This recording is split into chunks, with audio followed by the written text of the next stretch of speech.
नमस्कार। आज इस विश्लेषण में एक ऐसे गहन और महत्वपूर्ण मुद्दे पर चर्चा करने वाले हैं जिसने पूरे साउथ एशिया की जियोपॉलिटिक्स को हिलाकर रख दिया।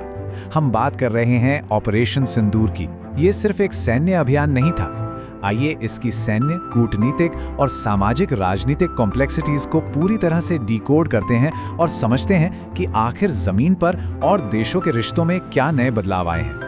तो इस विश्लेषण में द पहलगाम कैटलिस्ट से शुरुआत करके ऑपरेशन सिंदूर के एग्जीक्यूशन, मल्टी डोमेन डिटरेंस और एक नए स्ट्रेटेजिक पैराडाइम को समझेंगे। साथ ही सिंदूर शब्द के प्रतीकात्मक अर्थ और आगे की ब्रॉडर जियोपॉलिटिकल रियलिटी पर भी नजर डालेंगे ताकि इस पूरे मुद्दे की गहराई को समझा जा सके।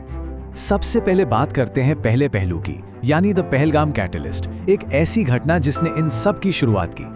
दरअसल हालात इतनी तेजी से बदले कि संभालने का वक्त ही नहीं मिला। सिर्फ कुछ ही हफ्तों के अंदर एक स्थानीय त्रासदी ने अंतर्राष्ट्रीय सैन्य संकट का रूप ले लिया। 22 अप्रैल को हमला होता है और ठीक 7 मई को ऑपरेशन सिंदूर लॉन्च हो जाता है। उसके बाद लगातार पलटवार हुए और आखिर में 10 मई को सीज फायर लगाना पड़ा। ये क्रोनोलॉजी खुद बयान करती है कि उस वक्त टेंशन किस चरम पर थी। शुरुआत होती है 22 अप्रैल 2025 से। कश्मीर के पहलगाम में एक बेहद दर्दनाक हमला हुआ। द रेजिस्टेंस फ्रंट, जिसे आमतौर पर पाकिस्तान में स्थित लश्कर-ए-तैयबा का एक प्रॉक्सी ग्रुप माना जाता है, उसने 26 आम नागरिकों की जान ले ली। इस एक टारगेटेड अटैक ने एक ऐसी बेमिसाल और जोरदार प्रतिक्रिया की नींव रख दी जिसकी कल्पना शायद ही किसी ने की थी। अब आते हैं दूसरे हिस्से पर, एग्जीक्यूटिंग ऑपरेशन सिंदूर। चलिए समझते हैं कि ये सैन्य कार्रवाई जमीन पर आखिर अंजाम कैसे दी गई। और यहाँ एक आंकड़ा हैरान कर देने वाला है। सिर्फ 23 मिनट इंडियन एयरफोर्स के जेट्स को पाकिस्तान के एयर डिफेंसेस बाईपास करके उनकी सीमा के काफी अंदर तक प्रिसिजन स्ट्राइक्स करने में बस इतना ही वक्त लगा।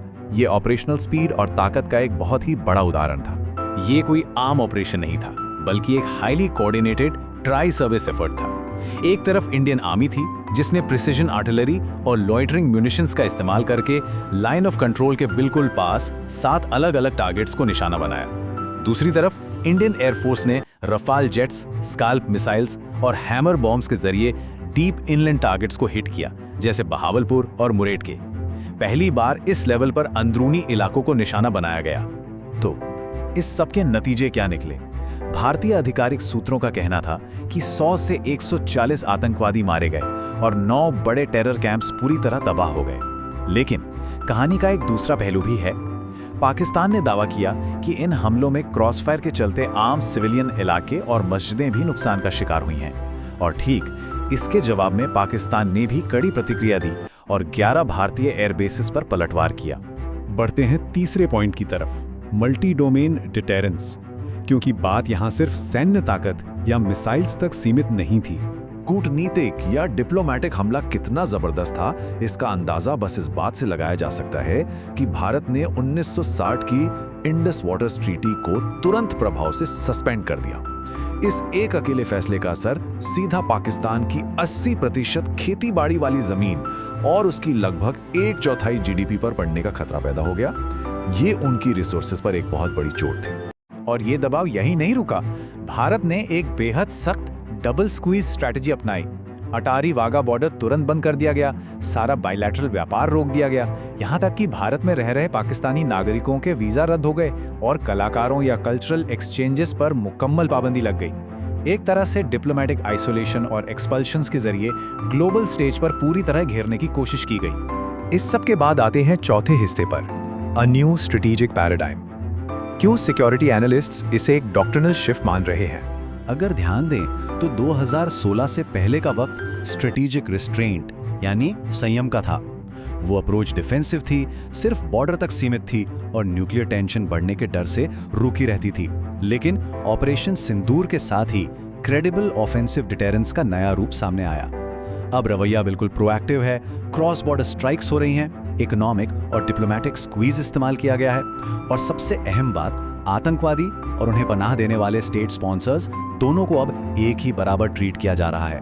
इस नए नेशनल सिक्योरिटी रियलिटी को प्रधानमंत्री नरेंद्र मोदी के इस बयान से बेहतर शायद ही कोई समझा सके। खून और पानी एक साथ नहीं बह सकते।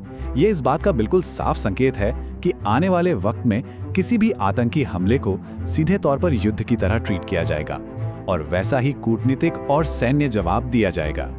चलिए अब 5वें बिंदु पर आते हैं, द सिंबलिज्म ऑफ सिंदूर। इस मिलिट्री ऑपरेशन के नाम पर जो बहस हुई वो समझना भी जरूरी है। हम सब जानते हैं कि सिंदूर एक परंपरागत नारंगी लाल रंग का पाउडर है जिसे साउथ एशिया में विवाहित हिंदू महिलाएं अपनी मांग में सजाकर अपने सुहागन होने का प्रतीक मानती हैं। अंतर्राष्ट्रीय एकेडमिक्स ने इस ऑफिशियल नाम को किस तरह देखा, ये जानने से पहले इस सांस्कृतिक पहलू को याद रखना महत्वपूर्ण था। अब इस पर द लूप जैसी एकेडमिक पब्लिकेशंस और दूसरे आलोचकों का क्या मानना था। उनका तर्क है कि सिंदूर शब्द का उपयोग करके एक रिग्रेसिव पेट्रियार्की यानी पितृसत्तात्मक सोच को उभारा गया। इस नैरेटिव पर सवाल उठाए गए कि इसने विधवाओं को बेचारी और उन्हें बचाने के लिए किसी पुरुष सेवियर की जरूरत वाले फ्रेमिंग को बढ़ावा दिया।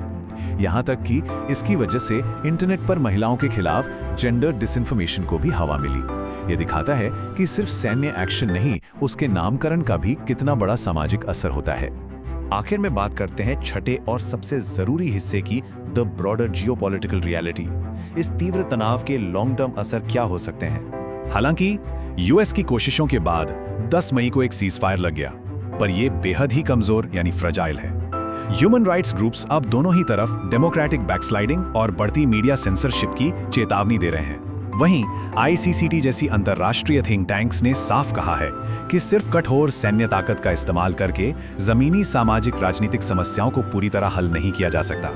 इन सब के साथ ही भारत एग्रेसिवली फैट एफ में लॉबिंग कर रहा है ताकि पाकिस्तान को वापस टेरर फाइनेंसिंग की ग्रे लिस्ट में ढकेला जा सके।